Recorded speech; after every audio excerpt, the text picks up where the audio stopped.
Hi, I'm Dave Gilchrist. I'm work at Bookmarks Bookshop, and welcome to our what is now our 8th Friday night book event. So welcome, very good to see you. Tonight we're very excited to have the author Nina Lakhani here tonight. Nina is the author of the book Berta Cáceres, who was a Honduran environmentalist and feminist. I'm only going to do the introductions here, and then I'm going to hand you over to Nina and to Jon Watts, who's the global environment editor at The Guardian. Nina also works at The Guardian. She's an environmental justice reporter. So they're going to have a conversation for about 30 minutes. We'll take your questions from the Facebook and YouTube live chats, and then I'll come back and present some of the questions that you want to ask our contributors tonight. Thank you very much, and I'm just going to hand over now to Jonathan. Jon.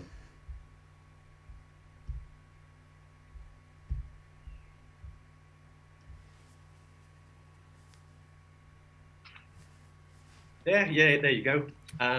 Thank you very much, Dave. Hello, everybody, wherever you are. I hope you're in good health and strong spirits. I'm delighted to be here today to take part in the book launch event of my friend and colleague, Nina.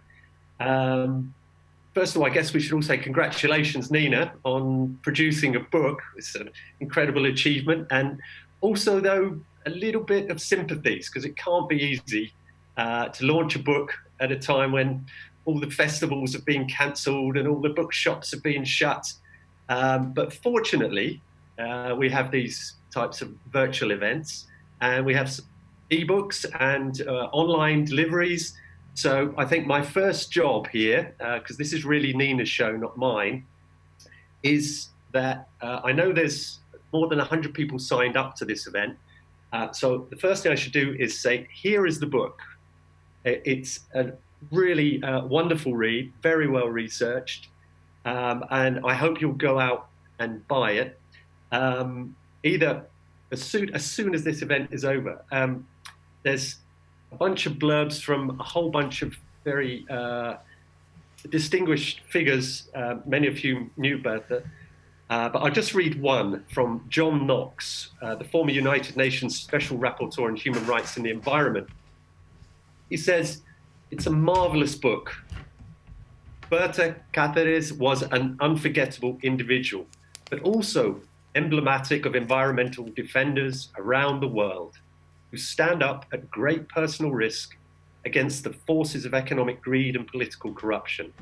To understand that struggle and to be inspired by the story of a modern hero, please read this book. So really high recommendation. So Nina and I think we'll chat for about 30 minutes, and then we'll leave plenty of time for questions. If you do have questions, just send them in, and they'll be read out later.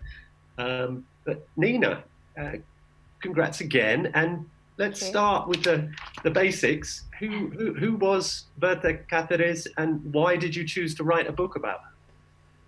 Thank you, Jon. Thank you to Dave. Yeah, I'm really happy to do this event in my hometown of London, even though it's virtual. So thank you very much. So Berta Cáceres was an indigenous leader from Honduras. Honduras is a country of about 8 or 9 million people in Central America, and she was a leader of the Lenca people in Honduras. She was a human rights defender. She was a feminist. She was a defender of natural resources and land rights, and she was a smart political analyst. You know, she was somebody that challenged the economic world order in which that we all find ourselves, in which a small minority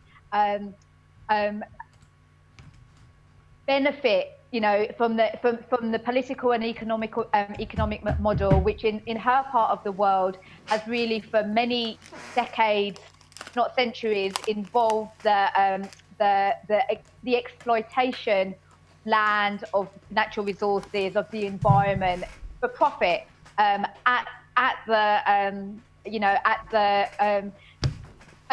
benefiting a few, to the detriment of the majority, and that includes indigenous people, but the vast majority. Honduras is one of the most unequal countries in Latin America, where 10 or 12 families really have all of the economic and political power, and she fought against that. She was incredibly compelling. She was smart. She had a really unique ability to unite different movements, urban and rural, indigenous, non-indigenous, women and men, also students and teachers, and to really convince and analyze. And she was a sponge. This is what her friends told me. She traveled all over the world to learn through experience about similar struggles in Canada, in Kurdistan, in India, in the US. And what she possessed, I think, that made her really unique was an ability to understand and to explain these local struggles in a regional and global context. And when I talk about context, I'm talking about economic, political, geopolitical, and social context. Because while these small struggles, these local struggles have their own local unique elements, they are very much part of a global context. We have today at least 3,000 documented social conflicts in the world related to mega projects of different kinds. We get related to environmentally destructive concessions, licenses. So, and she had this amazing ability to do that and to also connect with whoever she was talking to, whether that be illiterate subsistence farmers, leaders of banks, of big companies, political leaders. She had the language and the skills and the narrative skills to be able to unite and convince people. And so while her death wasn't exceptional in terms of the fact that Honduras is one of the most dangerous places in the world outside of war zone, it was exceptional because of who she was and because the people that planned and ordered her murder knew the impact it would have. The aim was to neutralize her. The aim was to silence her and others like her. And so that's why her life and her death were emblematic. And that's why, there wasn't ever a great plan to go and write a book, but as I started investigating her death for The Guardian, it just, and the more I investigated, the more I uncovered, the more aggressive the reaction was from different elements, from these different elites, both in Honduras and abroad. The more I knew I was onto something, the more I knew that her story, her life and death, and the story of Honduras had to be told. It's an act of defiance in a way. As you said, the idea was to silence her, and you've amplified her message. So I think it's wonderful. And I know you. I remember all the really incredibly diligent reporting you did day after day from the courtroom. I don't think anybody's looked into her case, certainly not in the English-speaking world. You met her, didn't you? Can you tell us a bit about what she was like? I think maybe you have an extract as well that you're going to read out to us. I met her before this extract, so let me tell you about that first. I mean, incredibly, I only met her twice. I met her in the end of 2013 on my first reporting trip to Honduras. I went really principally to report on elections, and these were the first so-called free and fair elections that were going to take place after the 2009 coup, which really is a line in the sand when you look at Honduras. That the violence and the repression and the deep, the forced migration that we've seen towards the US from Honduras really begins there in June 2009. And so when I met her, there were going to be these elections, but she had there was an arrest warrant out for her. And so she was on the lam, so there was an arrest warrant which had been issued at behest of a dam company. So at that time, Berta was leading a campaign to stop the construction of a hydroelectric dam on a sacred river called the River Gualcarque in Lenca territory, so her Indigenous people's territory, which had been licensed and sanctioned as part of this massive wave of mega projects after the coup, a real selling off of natural resources, which is why I think which was a fundamental reason for the coup. And so, and this arrest warrant had been issued because of the influence this so-called private company had with the rest of the state, with the state, you know. So they were able to rely on prosecutors, on judges, on security forces to, you know, to repress the protests, but also to issue this arrest warrant. So I met her, in the day of the elections, and introduced myself, and she invited me to go and see her the next, following a couple of days later at her home. Wouldn't give me her phone number, wouldn't give me her address, just told me where to arrive and that someone would take me to her. And I spent 1 hour with her, which is sort of quite incredible, thinking she's ended up being such a huge part of my life, you know.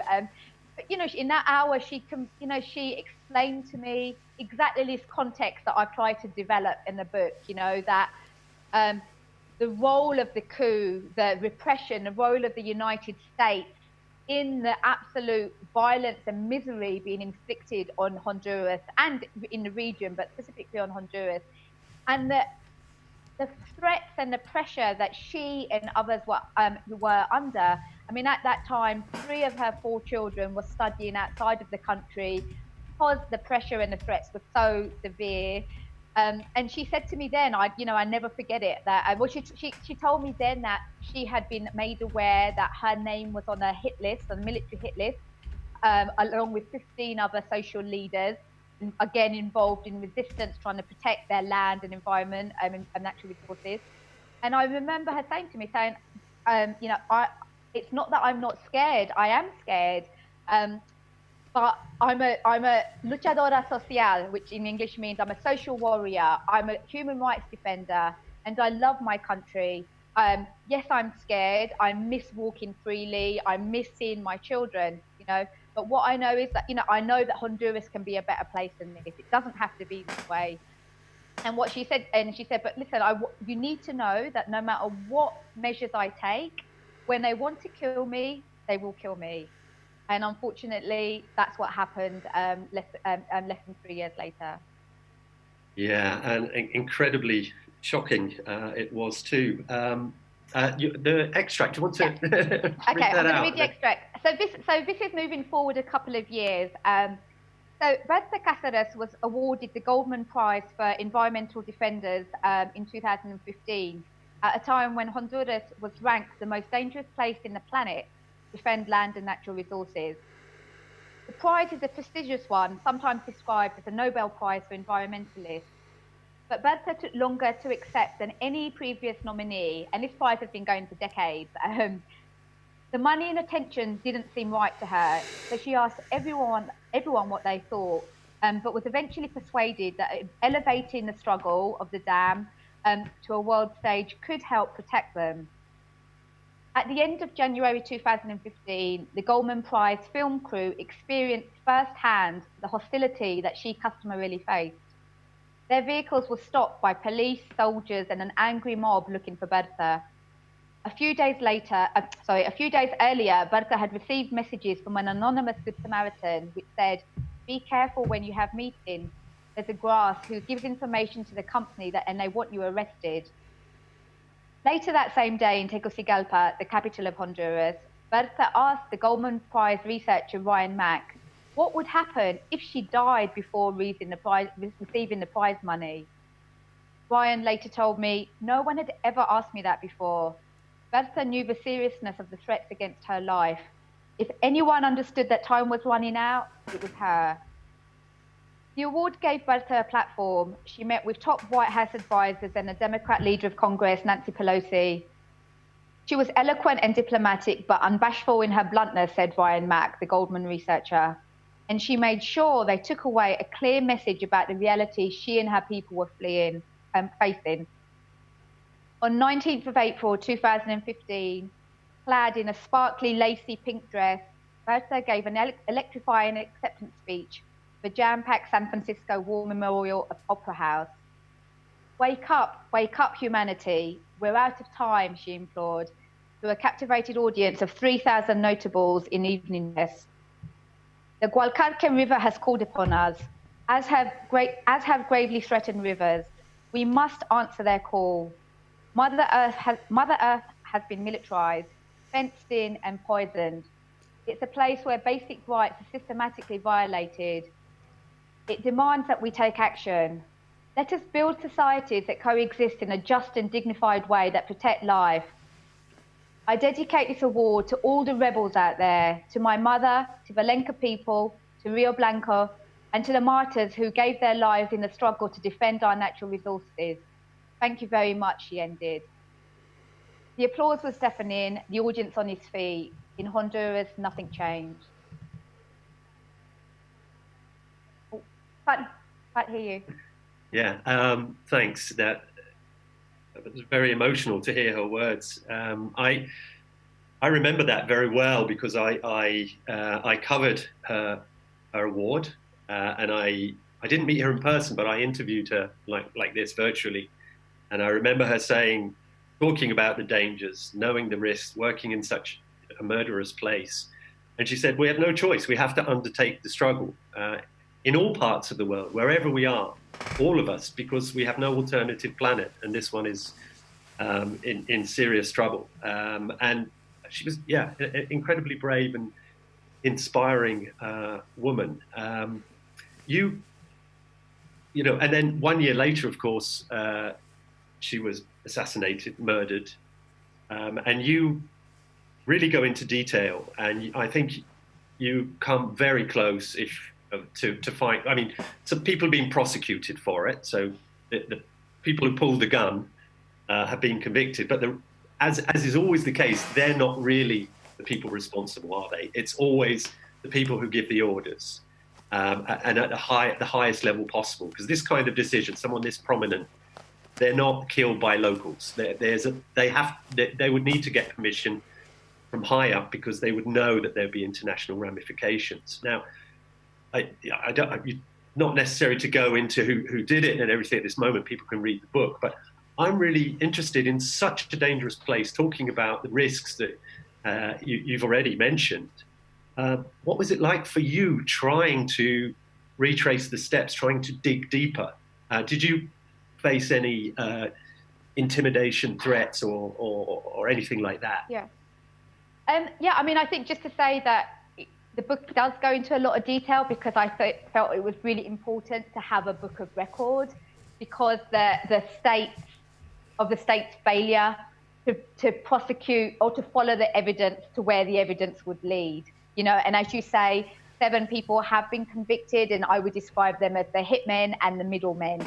But those who ordered, paid for, enabled, and benefited from her murder have not faced justice. You know, and I'm just really quickly again, is that I think one thing I tried to do in the book, Berta's killing, like many of these targeted killings, whether they be of environmental defenders, journalists, lawyers,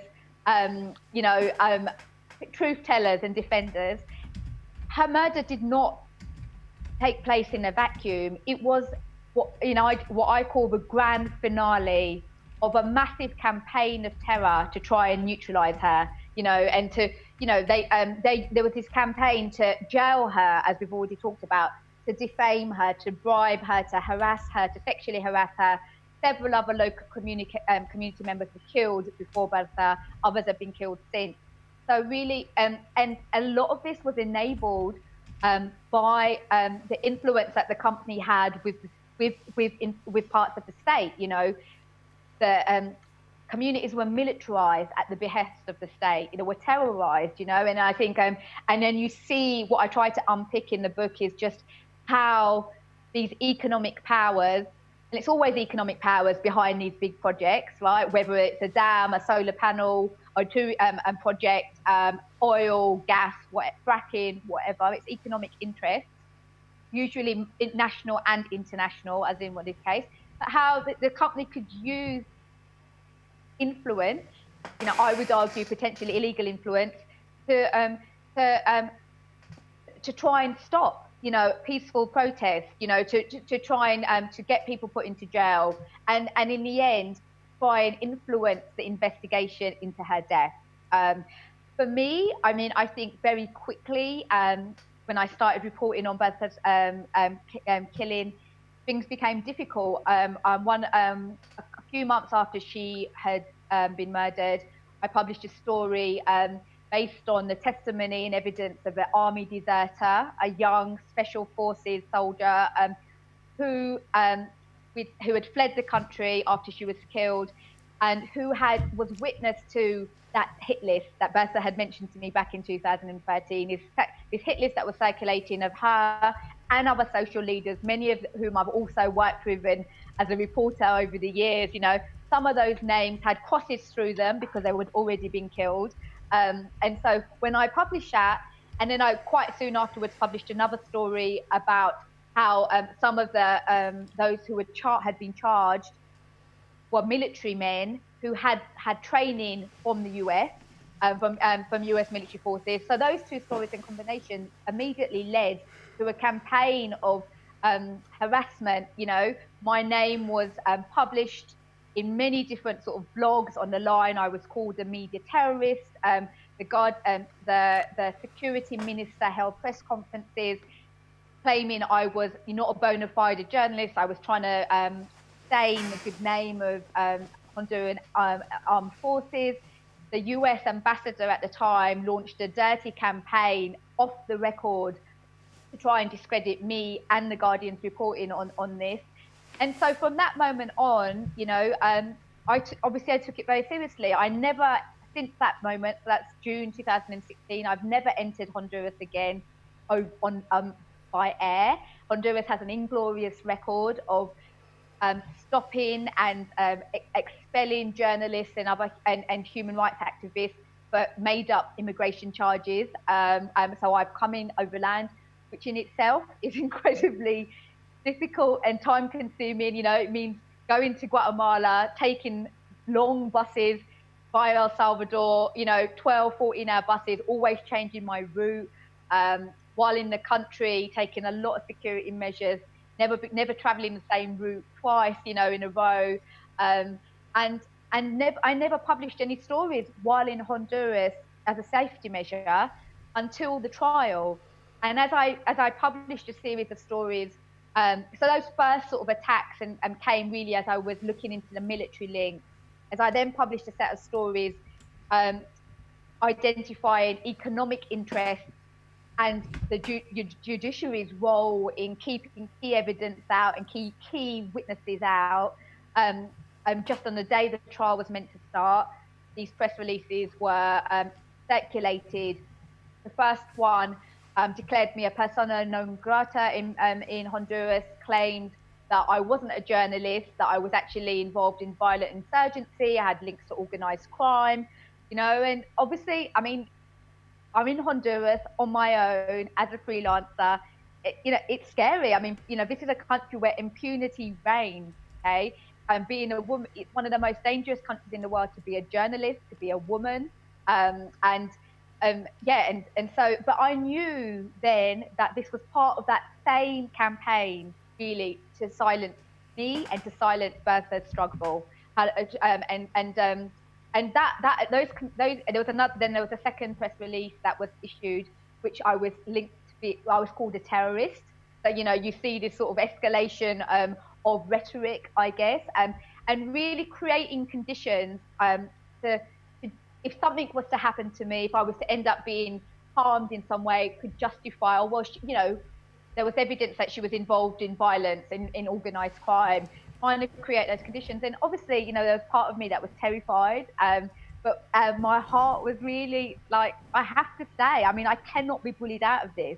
I cannot let this go, because that is exactly the plan. That's the objective, right? And so, to report then during that trial in incredibly hostile conditions, the defense attorneys for the accused were often hostile towards me. Local press who work for the mainstream media, which are funded by these same network elites, were really hostile towards me. You know, I think I say this in the book. There was one in particular. I'd come into the courtroom and she would put a coat down next to her or a bag so that I couldn't ever sit there. You know, like there was, you know, just these everyday little things. I was accused by the prosecutor's office, the attorney general, spokesman, of representing dark interests. You know, there was all, and it's a long time to be in those conditions. It was incredibly stressful, but, you know, the objective of the book was always to try and contribute something from a very privileged position. I mean, my colleagues, journalist colleagues in Honduras, face these types of threats and pressures every single day, you know. And I think as an international journalist, I am in a privileged position. You know, at the last minute, I could go to the airport, buy a plane ticket on a credit card and leave. Our colleagues working in these incredibly repressive countries do not have that privilege. And so I was really, you know, despite being scared, really felt that sort of commitment and, you know, to continue, you know, to try and really sort of break the silence on not just Berta's murder, but also other things in the context in which it occurred. Because I think this power that state and economic elites have through their money, through their influence, through their tentacles that go into the justice system and etc., have made it very difficult to get, you know, to really expose many of these links. And, you know, that's what I sort of, I try to do. I think the book, Who Killed Berta Cáceres, it probably leaves more questions than answers. You know, I think there's a lot of, it's a question without an end at this point, but that's what I try to do, at least to answer or begin to answer some of those questions and ask others. Wow. I knew you'd face some harassment and difficulty. I didn't realize just how much. That's quite a story. And a badge of honor. It just shows that you really started to rattle people. But yeah, and shows what an achievement this book is. I want to pick up on some of the things you mentioned. I mean, one is, as you say, we don't know exactly how high the approval went. That's sort of one of the big unanswered questions, isn't it? The other thing, though, is that, as you were saying, you know, I think there is this sometimes amongst activists, or if not activists, people who work with activists, that if they become famous, if they get international recognition, that it's somehow going to protect them. And I think that that's dangerous, because it does work up to a degree, but it also means that you're a really high target. If the government wants, or a company wants to really make a statement, then that's, you know, that person becomes the focus of an assassination attempt or a jailing. Or in China, this happened a lot, and they used to have the phrase, you know, kill the chicken to scare the monkeys. That, you know, you get someone right at the center and everybody else backs off, so there's less activism. But I don't think that has happened, which is, I think, thanks to journalists and attention and NGOs. And of course, this isn't an isolated case, as you make out. This is part of a trend. And you dedicate the book to environmental defenders, amongst others. And, you know, Berta Cáceres was has very much become a symbol of environmental defenders. And I worked for a year on this, more than a year on this subject with Global Witness, and tracking how many people are killed, and putting a name, counting all the victims, which is Global Witness and do, and getting the names, which they do, but then trying also to find the stories and put a face to the stories. This is, you know, really essential thing to do, and it does seem that there's an increase. It's hard. These aren't, you know, these are all remote places, all illegal. The authorities always sort of criminalize the people who are the activists. But it does seem, according to Global Witness and other figures, that there has been a sharp increase in the number of killings of environmental and land defenders. And I'm quite interested in, I think before we go to questions, which we probably should quite soon, but I'd like to hear your thoughts on something towards the end of the book, in the epilogue, in fact. You make this really strong point that if Berta Cáceres had been murdered in the 80s or the 70s during the Cold War, she would have been called it would have been called a political assassination. But these days, it's as if these things take place and the authorities want them to be treated in a vacuum. But as you point out, it's part of a systematic problem, and part of a racist system, part of an imperialist system, part of an effort to seize from extractivist industries. That, as you say, one of the reasons for the coup in the first place was so that certain commercial forces could get their hands on more and more resources. And we're seeing this in lots of other countries, including, I would say, Brazil and the US and the UK, although the murders aren't happening here, but it's that kind of tension. So I'd be interested to hear from you, like, a bit more on that comparison about how it's gone from this Cold War left against right, and somehow now it's presented as a splintering. How do you think it should be kind of brought back together and people realize these aren't isolated cases? I mean, I think during the Cold War, the discourse was all about ideology, right? It was about communism versus capitalism, and often in the 70s and 80s, people that pulled the trigger were in uniform. Not always, because they used sort of mercenaries and death squads and so forth, but often they were, and it was done in the name of ideology, right?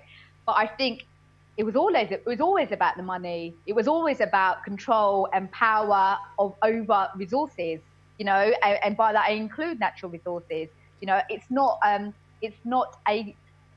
by coincidence, for example, that the 36-year brutal civil war in Guatemala, which neighbors Honduras, in which 200,000 mainly indigenous, poor rural people were murdered by US-backed troops, that the peace accords are signed, and the first piece of legislation that is approved is a mining law written in English in a Spanish-speaking country that paved the way for mining concessions.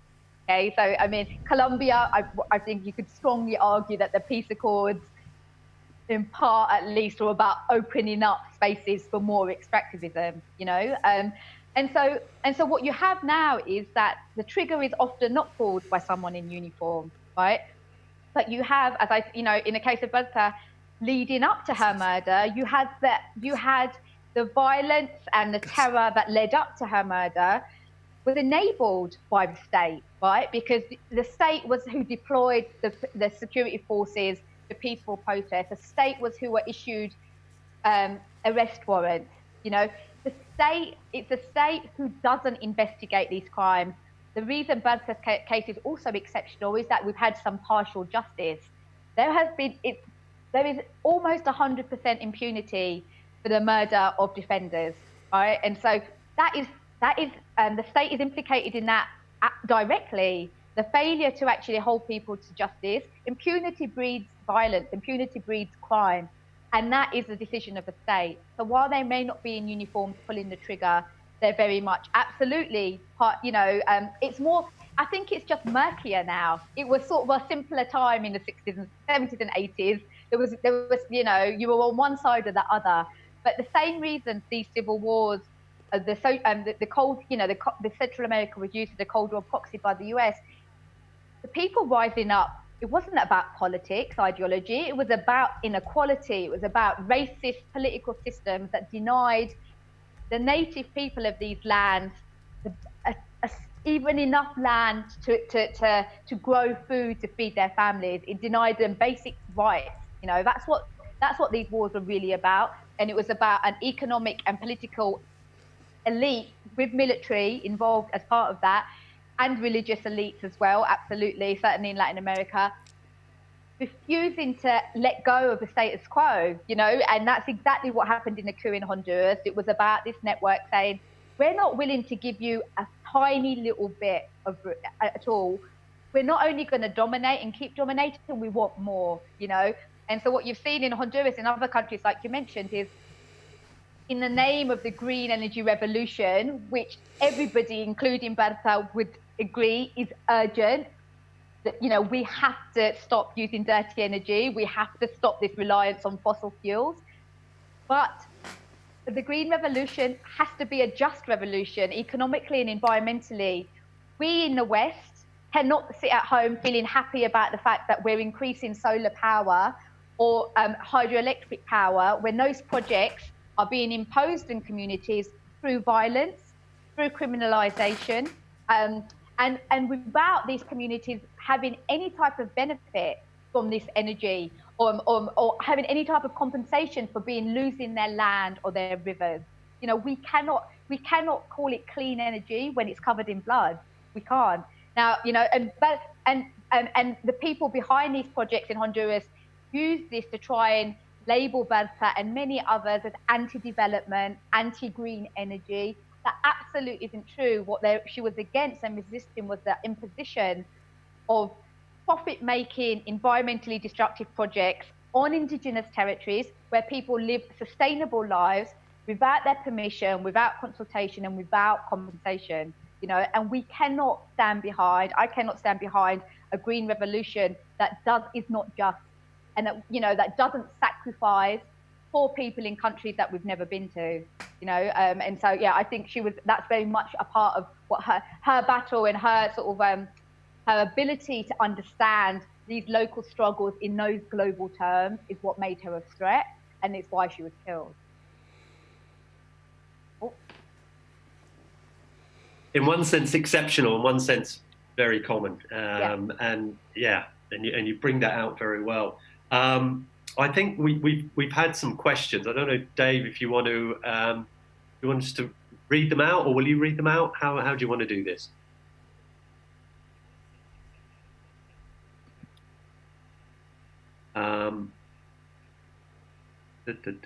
Okay, well, Dave, do you want to read them out, or should I just get cracking? It'd be good if you... Yeah, hi. Sorry, I've got a bit of time lag on the sound here. No, if I could just read out the questions. Thank you for that, by the way. I've got some questions.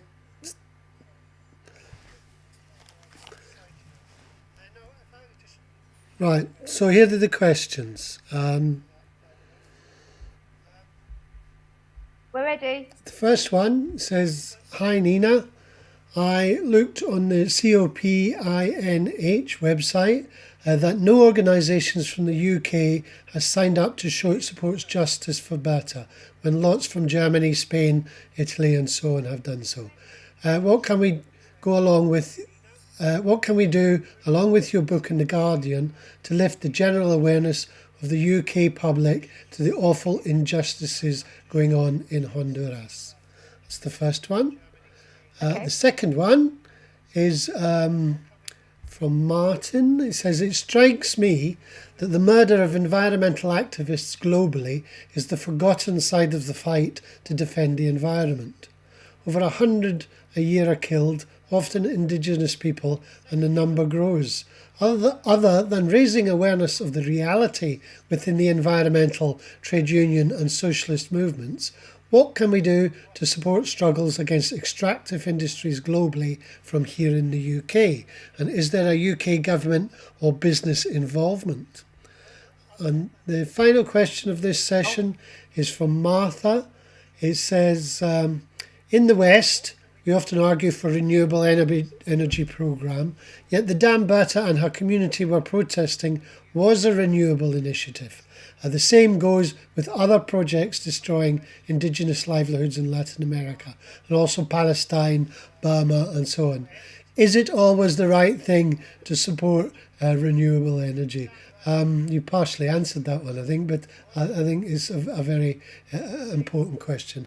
Just while you're thinking, I'll just give you a couple of comments that people have said.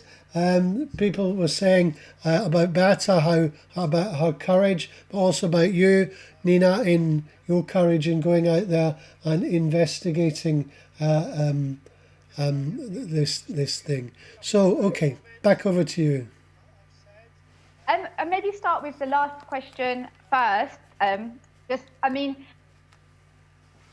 We have to get behind renewable energies. That's not. I guess it's not that. It's about how these projects are authorized and sanctioned and developed. There are international treaties and national laws which require communities, indigenous communities, to have access to information, to have access to free and prior consultation about projects before they are licensed. And what we see across the world is that not happening,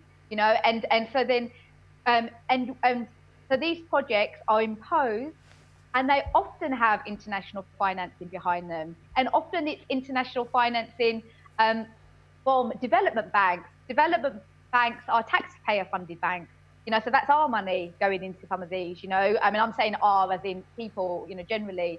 And so I think it's about pressuring and holding to account investors. They are the ones with the power. There are treaties and laws in place that require communities to be given the right to self-determination, the right to say no, the right to proper compensation. But it almost never happens. We have to hold those people to account, and that includes our governments holding these other governments to account, and investors as well. That's what I'd say. I don't know if Jon wants to add something. I think you've covered most of the points. I completely agree, and there are cases all over the world of particularly hydroelectric dam projects causing huge problems, because more often than not they're in nature reserves or indigenous territory. And the one I know probably best recently is the Belo Monte Dam in Brazil, and you have very similar situation. Highly dubious benefits, or no benefits, in fact, for the local people, who lose out enormously, and all of the profits being taken elsewhere and the energy being taken elsewhere. And it's a question of, first of all, choices, because there are alternatives. Brazil has done very little in terms of other types of renewables like wind and solar that it could have chosen instead of this, but it's always considered the Amazon to be somewhere to be exploited. That's what it's there for. That's what many governments have thought, and especially this government. So how that question, that key question, what can you do in other countries? I think the key, as you point out, is tackling impunity and getting governments to put pressure on the countries where this is taking place, supporting international organizations that train and support local justices and police forces to understand these problems and deal with these problems. And then also at the United Nations level, there's an effort to accept the human right to a healthy environment. That could also be a lever, a tool that could be used to support environmental defenders. And then finally, I would say support, join or contribute to environmental groups that focus on environmental defenders. Global Witness is certainly the one that I know best. There are many others, and I think they do incredible work in shining a light on these issues that are often forgotten at the local and national level. And sometimes the only way to get any acknowledgement is at the international level. So I'll leave it there if you want to add something or go to some of the other questions.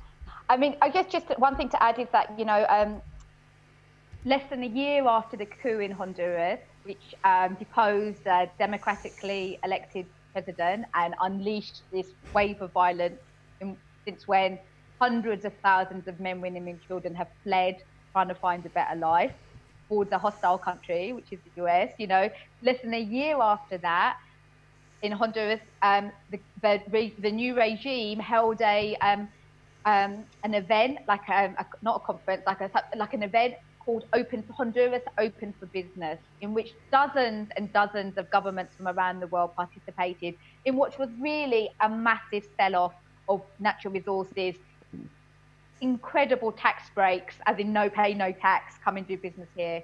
We can do things about that. You know, if our governments are involved in that, we can pressure our MPs, committees. And John said, you know, like international organisations, Amnesty International, which is headquartered in the UK, has 7 million members and often get involved very involved in Honduras, very involved in the struggle of Berta and many other defenders in a very grassroots and advocacy and legal way. And so join, support those types of sort of letter writing and other solidarity sort of mobilisations, you know, help visibilise this, because, you know, when Berta gave that speech, humanity, wake up, time is running out, she didn't just mean them, she meant us, all of us. We have one planet, right? You know, and we know that everything that happens to the Amazon impacts all of the planet. It's the same, you know, you can't just take these rivers and areas in isolation. We are one, you know, and so it's not, and Berta used to say this all the time, this is not just our problem, it's your problem too. In the same way, when we look what's happening in the US today, racism is not a thing that Black people have to tackle to get rid of. Racism is something that all of us with privilege and power have to address front on and tackle. It's the same when it comes to defending the environment and the planet. Absolutely, yeah. I don't know if you wanted to answer any of the other questions. Yeah, I think I partly answered one regarding the UK. Like I think you've mentioned Global Witness, Amnesty International, absolutely have been very, very played a really important role in Honduras and in Berta. You know, their sort of America's team is now based in Mexico, but it's still part of Amnesty International, and they're still, you know, very close links. And I think, I would recommend people have a look at that. Their work. Frontline Defenders is another organisation that has supported Berta Cáceres, her organisation, but many other environmental defenders across the region, across the world, you know, and I think they do really important work as well. There was one other question, but I've forgotten it. I'm sorry. I think Josh is going to read out yeah. the next question. Next question, or one of the last questions. I think you covered most of it, but okay. Leave it to Josh. I'm just trying to find they weren't answered. They weren't asked.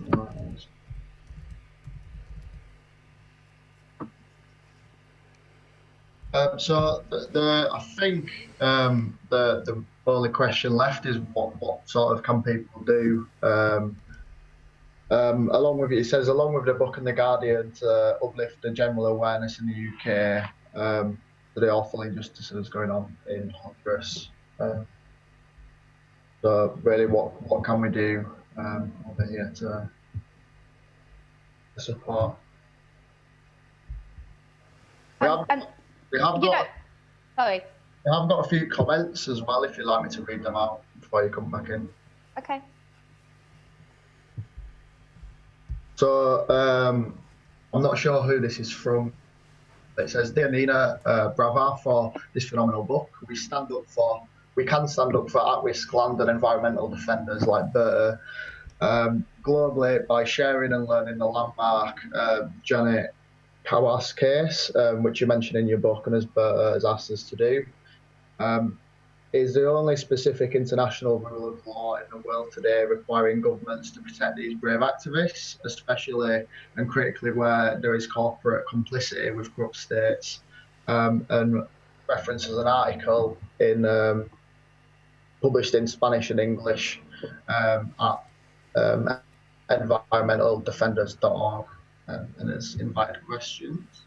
Obviously, a lot of thanks in the comments for joining us, and I'd obviously like to express that from Bookmarks as well. Yeah, absolutely brilliant I mean, event as well, obviously. Would you like to come back on there? I guess I think, it's really, I appreciate, and Jon, I'm sure would agree with this, that it's so hard. Like, there's so many different issues and wrongdoing and so many things going on all of the time. The climate, we're in the middle of a pandemic. We've got, again, that, we're seeing the actions of a racist state in the US and how that's, led to protests and solidarity all across the world. Massive inequalities in so many countries, an economic catastrophe that's now going to unfold over coming months and years.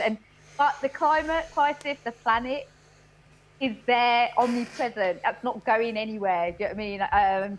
And Jon will know much more about this than me. And so I think it is our individual responsibilities to invest in our future, our planet. You can't. No one can be across every country, every battle, every struggle. Pick one. Pick one country because you're interested in it, because your friend's been there, or because someone has been there. Whatever. Get involved with these organisations that we've mentioned. When I had those threats against me, I was a Hackney resident for a long time. That's still where my flat is. Diane Abbott put out a statement in support of me. Get MPs to do that when they have an interest in a particular person or a particular issue. Do you know what I mean? Have a look at what your MP is interested in. Is your MP someone that's actually too close to some of these extractive industries? Whether it be fracking or oil or whatever, hold them to account, write to them, make their lives difficult, ask them questions. Right, and I completely concur with all of that. I would say that really it felt to me after focusing on the environmental defenders for more than a year, seeing how they come together, it does feel like this is almost the extractive industries, humanity's exploitation of natural resources is really reached their limit, in a sense. There isn't anywhere we haven't been. And we're sucking as much oil out and digging as many minerals as we can and chopping down as many trees. And there isn't anywhere that's really a wilderness. In the sense that it was before, and that the Indigenous people and the environmental defenders are really, in a way, fighting a last stand for nature. And I think that we really should stand with them. And as a journalist, that means telling their stories. There are many collaborative groups of journalists doing incredibly brave work. We shouldn't forget that it's not just environmental defenders being killed, it is often journalists too. So I think we kind of come to the end of our time, and maybe I'd wrap up by saying, Nina is a fantastic example of that, and the book that she wrote. Let's put it up again. Let's plug it again. One last plug. Is really important in, as we said right at the beginning, they tried to silence Berta Cáceres, and this kind of truth-telling, storytelling by Nina in this book is so important for that reason, because it stops the silence and it amplifies the voice. It creates the opposite to what other people who killed her wanted, and I think that's extremely important book. So well done, Nina, and thanks all of you for listening from me. I'm very happy to have been part of this. Have a great weekend. Thank you. Bye, everyone. Bye, everyone. Brilliant. Thanks a lot, Jon and Nina. Cheers, Josh. And obviously to Verso Books as well for collaborating on this event. I'll wrap it up really quickly. Obviously, it's been really great, and I'm sure people want to get on with their weekend. If you do want to buy the book, it is available on Bookmark's website. So it's bookmarksbookshop.co.uk. Go check it out if you want a copy.